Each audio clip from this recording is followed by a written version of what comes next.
മാത്സിലേക്ക് എല്ലാവരെയും സ്വാഗതം ചെയ്യുന്നു. USS പരീക്ഷയുടെ ചോദ്യങ്ങളുടെ സീരീസ് തുടരുകയാണ്. ഇന്ന് നിങ്ങൾക്ക് നൽകുന്ന ചോദ്യങ്ങൾ ഒന്നിച്ചുള്ള സ്ക്രീനിൽ നിങ്ങൾക്ക് കാണാൻ കഴിയും. അപ്പോൾ അതിൻ്റെ ആൻസർ നിങ്ങൾ കണ്ടെത്തുക. വീഡിയോ പോസ് ചെയ്തിട്ട് കണ്ടെത്തുക. ആൻസർ കിട്ടാത്തവ കാണാൻ വീഡിയോ തുടർന്ന് കാണുക. ഓക്കെ. ഈ ചാനൽ ആദ്യമായി കാണുന്ന കുട്ടികൾ സബ്സ്ക്രൈബ് ചെയ്തിട്ടില്ല എങ്കിൽ സബ്സ്ക്രൈബ് ചെയ്യണമെന്ന് അറിയിക്കുന്നു. നമുക്ക് സമയം കളയാതെ നേരിട്ട് ക്ലാസ്സിലേക്ക് കടക്കാം.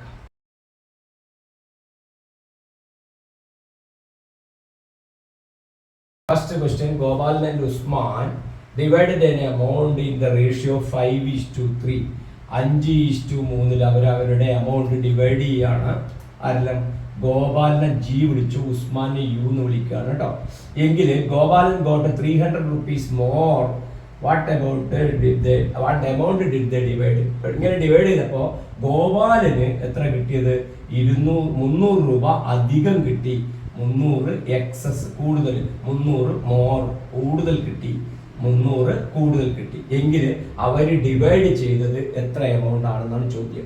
ഈ റേഷ്യോന്റെ കണക്ക് എന്ന് പറയുമ്പോൾ ഇത് ഒരു സിമ്പലാണ്. അപ്പൊ ഇവരുടെ എമൗണ്ട് നമ്മൾക്ക് വിചാരിക്കാം ഗോപാലിന്റെ എമൗണ്ട് 5x ആണെന്ന് വിചാരിക്കാം. ഈ ഉസ്മാൻ്റെത് 3x ആണെന്ന് കരുതുക.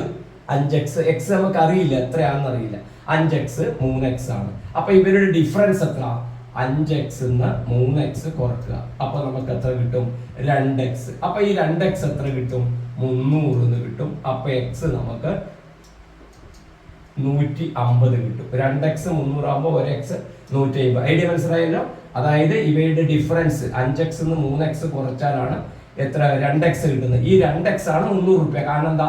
ഈ 3x 5x വ്യത്യാസം 2x അല്ലേ ഉള്ളത്, അല്ലേ? ഇവിടെക്കാട്ട് 2x അധികം. ആ 2x ആണ് 300 രൂപ. അതിൽ നമുക്ക് എത്ര കിട്ടി? x 150 കിട്ടി. ആകെ എത്ര എമൗണ്ട് ഡിവൈഡ് ചെയ്തു എന്നാണ് ചോദ്യം. ആകെ എമൗണ്ട് എത്ര? ടോട്ടൽ നിങ്ങൾക്ക് പറയാൻ പറ്റും. എത്ര? 5x 3x. 5x plus 3x നിങ്ങൾക്ക് മനസ്സിൽ ചെയ്യാം. 8x. അപ്പൊ x എത്രയാണ്? 150. അപ്പൊ 8 × 150 നമുക്ക് കിട്ടും 1200 രൂപ എന്ന് പറയുന്ന ആൻസർ കിട്ടും. ഓക്കെ. അതിന്റെ കൃത്യമായിട്ട് മനസ്സിലായിരിക്കുന്നു. റേഷ്യോ തന്നു, രണ്ടിനും x കൊടുക്കുക. ഇയാൾക്ക് അധികം കിട്ടിയോണ്ട് അതിന്റെ ഡിഫറൻസ് ആണ് ഇവിടെ കൊടുക്കേണ്ടത്. അതിൽ നിന്ന് x-നെ കണ്ടുപിടിക്കുക. x-നെ കണ്ടുപിടിച്ചിട്ട് ടോട്ടൽ എമൗണ്ട് ആണ് കണ്ടുപിടിക്കേണ്ടത്. അത് ടോട്ടൽ 8x ആണ്. ഇനി ഉസ്മാന്റെ പൈസ കണ്ടുപിടിക്കണമെങ്കിലോ 3 × 150 എഴുതിയാൽ മതി. 3 × 150 ഒരാൾക്ക് കണ്ടുപിടിക്കും. രണ്ടാമത്തെ ക്വസ്റ്റ്യൻ പേഴ്സന്റുമായിട്ട് ബന്ധപ്പെട്ടതാണ്. ഒരാൾ തന്റെ വരുമാനത്തിന്റെ 10% സമ്പാദിക്കുന്നു. 10% സമ്പാദിക്കുന്നു. സമ്പാദ്യത്തിന്റെ 20% ബാങ്കിൽ നിക്ഷേപിക്കുന്നു. മൊത്തം വരുമാനത്തിന്റെ എത്ര ശതമാനം അയാൾ ബാങ്കിൽ നിക്ഷേപിച്ചു? A man saves 10% of earnings and deposit 20% of the savings in a bank. What percentage of his total earnings? അതാണ് ചോദ്യം. 10% സമ്പാദ്യമുള്ളത്. ഇത് സമ്പാദ്യം, മലയാളത്തിൽ സമ്പാദ്യം, ഇംഗ്ലീഷിലാണെങ്കിൽ അയാളുടെ ഏണിംഗ്, അയാളുടെ വരവ്. ഓക്കെ. ഏണിങ്സ്, സമ്പാദിക്കുന്ന പൈസ, ചെലവെല്ലാം കഴിച്ച് ബാക്കി വരുന്ന പൈസ. അതിന്റെ എത്ര ചെയ്യുന്നു? 20%. ഈ 10%ത്തിന്റെ 20%, സമ്പാദ്യത്തിന്റെ 20%. അതായത് 10%ത്തിന്റെ 20% അയാൾ എന്ത് ചെയ്യുന്നത്? ഡെപ്പോസിറ്റ് ചെയ്യുന്നത്. ഓക്കെ.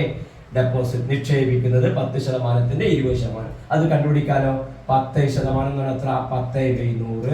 ഇന്റെ ഓഫ് എന്നൊക്കെ പറയുന്നത് ഇൻറ്റു 20/100. സിമ്പിൾ പ്രോബ്ലം ആണ്. അപ്പൊ നമുക്ക് 0 0 0 ഈ 0 കട്ട് ചെയ്യാം. അപ്പൊ എത്ര കിട്ടും? 1 × 2 2/100 കിട്ടും. 2/100 എന്ന എത്ര പെർസെന്റേജ്? 2%. അപ്പൊ ആൻസർ സിമ്പിൾ ആയിട്ട് കിട്ടി, 2%. അതായത് ഏർണിങ്സിന്റെ 2% ആണ് അതിന്റെ ആൻസർ വരിക. ഓക്കെ. ഐഡിയ മനസ്സിലായല്ലോ?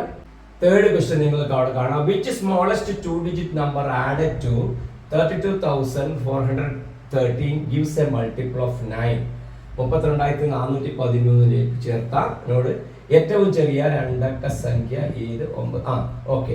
അവിടെ 9ന്റെ ഗുണിതമാവാൻ എത്ര ചേർക്കണം എന്നുള്ളതാണ് അവിടെ ആൻസർ. 11, 12, 13, 14 എന്ന് പറയുന്ന ആൻസർ തന്നിട്ടുണ്ട്. നമുക്ക് നോക്കാം.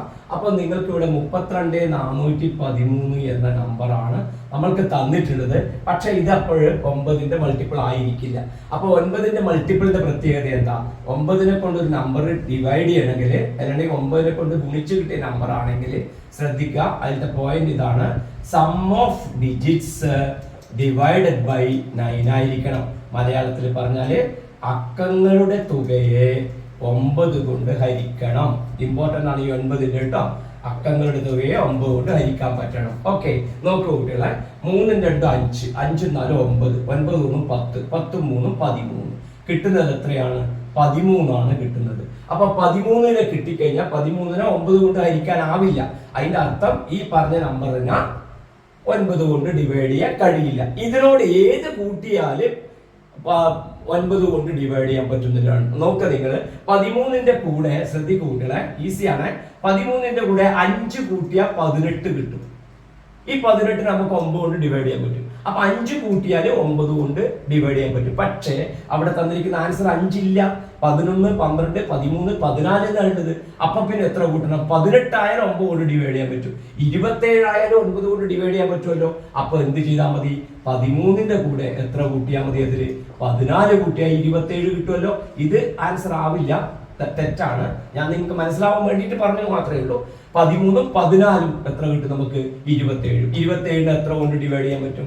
9 കൊണ്ടാവും. അപ്പോ എത്ര ആൻസർ വരും നമുക്കപ്പോ? ആൻസർ ശ്രദ്ധിക്കുക, 14 എന്ന് പറയുന്ന ആൻസർ വരും. ഓക്കെ, ഐഡിയ മനസ്സിലായല്ലോ. 9 കൊണ്ട് ഡിവൈഡ് ചെയ്യണമെങ്കിൽ എല്ലാ അക്കങ്ങളെയും കൂട്ടി 9 കൊണ്ട് ഹരിക്കാൻ പറ്റണം. എല്ലാം കൂട്ടിക്കഴിഞ്ഞാൽ 13 ആണ് കിട്ടുന്നത്. 13നെ 9 കൊണ്ട് ഹരിക്കാൻ ആവില്ല. അപ്പൊ 13ന്റെ പേര് എത്ര കൂട്ടിയാലും 9 കൊണ്ട് ഡിവൈഡ് ചെയ്യുമ്പോൾ നമ്പർ ഏതെല്ലായിരിക്കണം? 9 കൊണ്ട് ഡിവൈഡ് ചെയ്യാൻ പറ്റുന്ന നമ്പർ ഏതെല്ലായിരിക്കണം? 9, 18, 27 പോലുള്ള നമ്പറിനല്ലേ 9 കൊണ്ട് ഡിവൈഡ് ചെയ്യാൻ പറ്റുള്ളൂ, അല്ലെ? ഈ നമ്പറിനല്ലേ പറ്റുള്ളൂ. അപ്പൊ അങ്ങനെയല്ല ആയിരിക്കണം. അപ്പൊ ഇവിടെ എത്ര? 13 ആയില്ലേ? അപ്പൊ അത് 27 ആവണം. 27 ആണെങ്കിൽ എത്ര കൂട്ടണം? 14. അപ്പൊ കൂട്ടേണ്ട നമ്പർ 14. ഇനി ഒരാൾ നിങ്ങളോട് ചോദിക്കാം 9 കൊണ്ട് ഡിവൈഡ് ചെയ്യണമെങ്കിൽ ഇതിൽ നിന്ന് എത്ര കുറക്കണം എന്ന് ചോദിച്ചാലോ? 13 4 കുറക്കുക, അപ്പൊ 9 കിട്ടും. 9നെ ഡിവൈഡ് ചെയ്യാൻ പറ്റുമല്ലോ. 13 കൂട്ടി കിട്ടുന്നത്, അതിന് 4 കുറച്ചാൽ മതി. അപ്പൊ 9 ആയല്ലോ. Okay, next question. 1024ന് 11 ഘടകങ്ങളുണ്ട് എങ്കിൽ 1024 സ്ക്വയറിന് എത്ര ഘടകങ്ങളുണ്ടെന്നാണ്. സിമ്പിൾ ആയിട്ടുള്ള ക്വസ്റ്റ്യൻ ആണ്. 1024ന് ഫാക്ടേഴ്സ് എത്രയാണ് പറഞ്ഞത്? 11 ഫാക്ടേഴ്സ് ഉണ്ട്. 11 ഫാക്ടർ എന്ന് പറഞ്ഞാൽ ഘടകം. 11 ഘടകങ്ങളുണ്ട്. ചോദിച്ചത് 1024 സ്ക്വയറിന് എത്രയാണ്? 1024 ഒരു പെർഫെക്റ്റ് സ്ക്വയർ ആണ്. അപ്പൊ പെർഫെക്റ്റ് സ്ക്വയറിന്റെ ഘടകങ്ങളെ തന്നിട്ട് വേറൊരു അതേ പെർഫെക്റ്റ് സ്ക്വയറിന്റെ സ്ക്വയറിനെ കണ്ടുപിടിക്കാൻ പറഞ്ഞാൽ അതിന്റെ ഫാക്ടേഴ്സ് വരുന്നത് ഈ തന്നത് 11 ആണല്ലോ.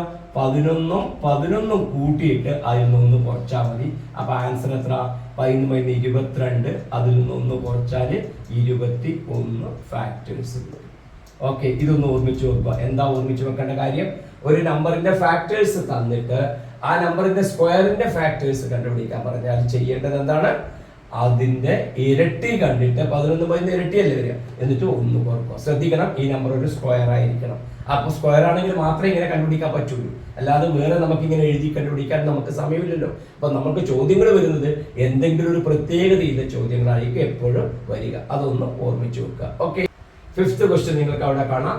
Root of x by 169 equal to 36/26 എങ്കിൽ എക്സിന്റെ വില എത്ര? What is the value of x എന്നാണ് ചോദ്യം. ഇങ്ങനെ തന്നിട്ടുണ്ട് എങ്കിൽ എക്സിന്റെ വിലയാണ് കണ്ടുപിടിക്കേണ്ടത്. പ്രിയപ്പെട്ട കുട്ടികളെ, നിങ്ങൾക്ക് ഇതൊക്കെ നിങ്ങൾക്കറിയാം. റൂട്ട് ഓഫ് 100 പറഞ്ഞാൽ നിങ്ങൾക്കറിയാം 10 ആണെന്നറിയാം. 10 10 100 റൂട്ട് ഓഫ് 81 എന്ന് പറഞ്ഞാൽ നിങ്ങൾക്കറിയാം 9 ആണെന്നറിയാം, അല്ലേ? അപ്പൊ റൂട്ട് ഓഫ് 169 എന്ന് പറഞ്ഞാൽ എത്രയായിരിക്കും? അത് പഠിച്ചു വെച്ചിട്ടുണ്ടാവും നിങ്ങൾ. 13. കാരണം 13ന്റെ സ്ക്വയർ ആണ് 169. അപ്പൊ ഈ 13 ആണ് ഇവിടെ വന്നിരുന്നു എങ്കിൽ അതെന്റെ സ്ക്വയർ ആണ് ഇതെന്ന് മനസ്സിലാവുമായിരുന്നു. പക്ഷെ 13 അല്ല, ഇവിടെ 26 ആണ്. അപ്പോഴാണ് നിങ്ങൾക്ക് ഓർമ്മ വരുന്നത് അല്ലെങ്കിൽ ബോധം വരുന്നത് 13ന്റെ ഡബിൾ ആണല്ലോ 26. ഓക്കെ, അപ്പൊ ഇത് നമുക്ക് 2 വെച്ച് ചുരുക്കാൻ പറ്റും. അപ്പൊ നമുക്ക് കിട്ടും 18/13 എഴുതാം. ഇതിനെയും 2 കൊണ്ട് ചുരുക്കാം, ഇതിനെയും 2 എഴുതാം. അപ്പൊ നമ്മുടെ ചോദ്യം ഇങ്ങനെ വന്നു. റൂട്ട് ഓഫ് എക്സ് ബൈ 169 സമം 18/13. അതിന്റെ അർത്ഥം എന്താ? റൂട്ട് 169 13 ആണ്. അപ്പൊ റൂട്ട് എത്രയാണ്? 18 എന്നാണ് അറിയേണ്ടത്. മറ്റൊരു തരത്തിൽ പറഞ്ഞാൽ 13നെ 13 കൊണ്ട് ഗുണിച്ചതാണ് 169. ശ്രദ്ധിച്ചാൽ 13നെ 13 കൊണ്ട് ഗുണിച്ചതാണ് 169 എങ്കിൽ 18നെ 18 കൊണ്ട് ഗുണിച്ചതായിരിക്കും എക്സ്. 18 നമുക്ക് കിട്ടും 324 സമം എക്സ്. അപ്പൊ എക്സിന്റെ വില എത്ര കിട്ടി?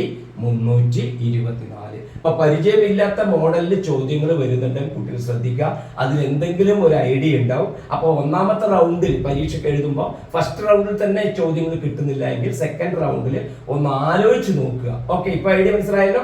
169 13 നമുക്കറിയാം, പക്ഷെ 26 ഇപ്പൊ ചുരുക്കിയിട്ട് നമുക്ക് 13 എഴുതാൻ പറ്റി. അപ്പൊ 13 കൊണ്ട് ഗുണിച്ച് ഇത് കിട്ടുന്നു. അപ്പൊ 18 കൊണ്ട് ഗുണിച്ച്, കാരണം റൂട്ട് 2 ഉണ്ട്. ഓക്കെ, ഐഡിയ മനസ്സിലായല്ലോ പ്രിയപ്പെട്ട കുട്ടികളെ. ഇതിലൂടെ നമ്മളും പ്രത്യേകതയുള്ള ചില ചോദ്യങ്ങളാണ് കണ്ടത് അല്ലെ. പരിചയമില്ലാത്ത ചില മോഡൽ ചോദ്യങ്ങൾ കണ്ടു, അതെങ്ങനെ ചെയ്യാൻ പറ്റുന്നും കൂടെ പറഞ്ഞു വെച്ചു. ചില കാര്യങ്ങളൊക്കെ ശരിക്കും മനസ്സിലാക്കിയിട്ട് തന്നെ വെക്കണം, പോയിന്റ് ആയിട്ട് ഓർമ്മിച്ചിട്ട് തന്നെ വെക്കണം. മാത്തമാറ്റിക്സ് ആണ്. ഓക്കെ, ഈ വീഡിയോ ഇഷ്ടമായാൽ ലൈക്ക് ചെയ്യാനും ഷെയർ ചെയ്യാനും മടി കാണിക്കരുത്. നമുക്ക് പുതിയ ചോദ്യങ്ങളുമായി വീണ്ടും കാണാം. ബൈ.